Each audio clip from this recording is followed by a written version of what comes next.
नमस्कार, स्वागत है आपका न्यूज एटी पर। मैं हूं आपके साथ राहुल राणा। मध्य प्रदेश समेत 3 राज्यों के विधानसभा चुनाव नतीजों में कांग्रेस को करारी हार का सामना करना पड़ा, जिसके बाद पार्टी की रणनीति को लेकर कई तरह के सवाल उठ रहे हैं। सियासी गलियारों में चर्चा यह भी है कि समाजवादी पार्टी के साथ जो व्यवहार किया गया है वो कांग्रेस को भारी पड़ सकता है, जिसका असर चुनाव के नतीजों में भी अब देखने को मिलेगा।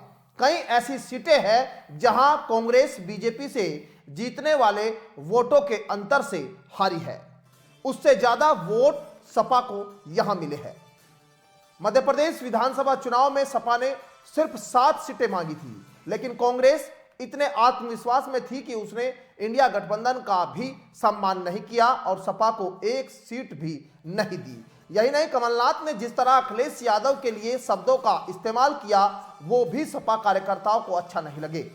कांग्रेस के व्यवहार से नाराज होकर अखिलेश यादव ने भी 70 सीटों पर उम्मीदवार उतार दिए और एमपी में पूरा दम लगा दिया, जिसका नतीजा यह हुआ कि सपा कई सीटों पर कांग्रेस की हार की वजह बनी। मध्य प्रदेश में कई ऐसी सीटें हैं जहां बीजेपी ने कांग्रेस को जितने वोटों के अंतर से हराया उससे ज्यादा वोट समाजवादी पार्टी को मिले हैं। अगर सपा कांग्रेस के साथ मिलकर चुनाव लड़ती तो उन सीटों पर कांग्रेस जीत सकती थी। जैसे निवाड़ी विधानसभा में बीजेपी ने कांग्रेस को 17,157 मतों से हराया, जबकि इस सीट पर सपा को 32,670 वोट मिले।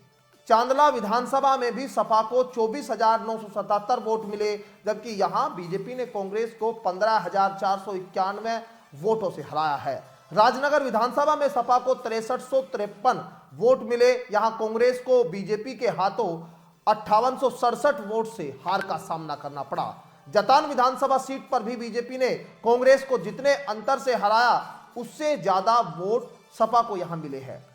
इस नतीजों से साफ हो गया है कि अगर कांग्रेस यहां सपा के साथ गठबंधन करती तो उसे फायदा हो सकता था, लेकिन अब इसका असर यूपी में देखने को मिलेगा। सपा यहां बड़े भाई की भूमिका में है। अखिलेश पहले ही कह चुके हैं कि जैसा उनके साथ मध्य प्रदेश में हुआ वैसा ही कांग्रेस के साथ वो यूपी में करेंगे। एमपी में कांग्रेस की हार के बाद सपा आक्रामक दिखाई दे रही है। सपा नेताओं का तो यह भी कहना है कि यूपी में कांग्रेस केवल 2 सीटों की पार्टी है।